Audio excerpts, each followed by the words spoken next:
বোন, কাল থেকে তুমি আর কাজে আসবে না। কেন ভাইয়া, কি হয়েছে?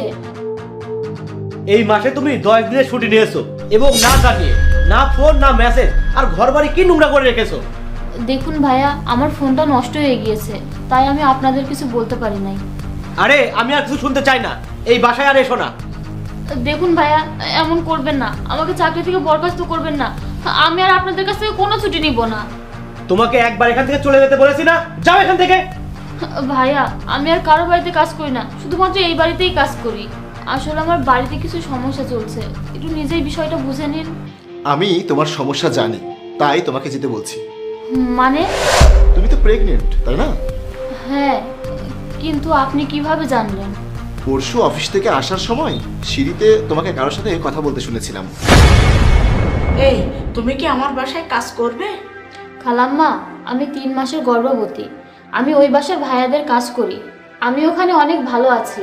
আমি আর কোনো কাজ করব না, আর আমার এত কাজ করার ক্ষমতাও নেই। আজ আমি আসি। ঠিক আছে মা।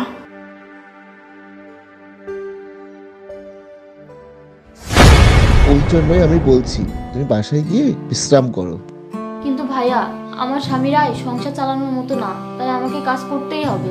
আর আমি কাল থেকে সব ঠিক করে দেব, কোনো অভিযোগের সুযোগ থাকবে না। তা কাজ না করে টাকা? তুমি কি জানো আমরা যেখানে চাকরি করি সেখানে কি হয়? সেখানে কোনো মহিলা যদি প্রেগনেন্ট হয় তাহলে তাকে কয়েকদিনের জন্য ছুটি দেওয়া হয়, যাতে তারা তাদের নিজেদের এবং তাদের সন্তানের যত্ন নিতে পারে। আর তুমিও তো আমাদের এখানে কর্মচারী, তাই তোমার জন্য কিছু করা আমাদের কর্তব্য। আর একটা কথা বলো, আমরা তোমাকে কি বলে ডাকি? বোন। আর তুমি আমাদের দুজনকে কি নামে ডাকো? ভাইয়া। আর একজন ভাইয়ের দায়িত্ব কি? বোনকে সাহায্য করা, কারণ তুমিও আমাদের ঘরেরই একজন। তাই এখন কোনো কথা না বলে বাসায় যাও, বিশ্রাম নাও। কিন্তু আমি যেন আর কখনো না শুনি যে তুমি অন্য কোনো জায়গায় কাজ হাতে নিয়েছো। আর ডেলিভারির সময় যা খরচ হবে সেটাও আমরা দেখব, কোনো টেনশন নেবে না। ধন্যবাদ ভাইয়া।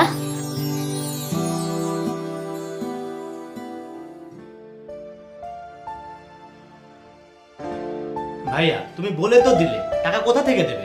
আরে ভাই, একটা কথা বল, আমরা তো এরকম অনেক খরচ করি যা অর্থহীন। আমরা কখনো কখনো পার্টিতে যাই, ঘুরতে যাই, এগুলো করে কি আমরা খরচ করি না? হ্যাঁ করি। আমরা এইসব খরচ কমিয়ে দেব, এইটুকুই। আমরা বেড়াতে যাব না, পার্টিতে যাব না। এটা করলেই তাকে সাহায্য করা হবে। এইভাবে কাজ করেও কাউকে সাহায্য করা যায়, আর এই কাজ করে তুইও একটু সওয়াব কামাতে পারবি।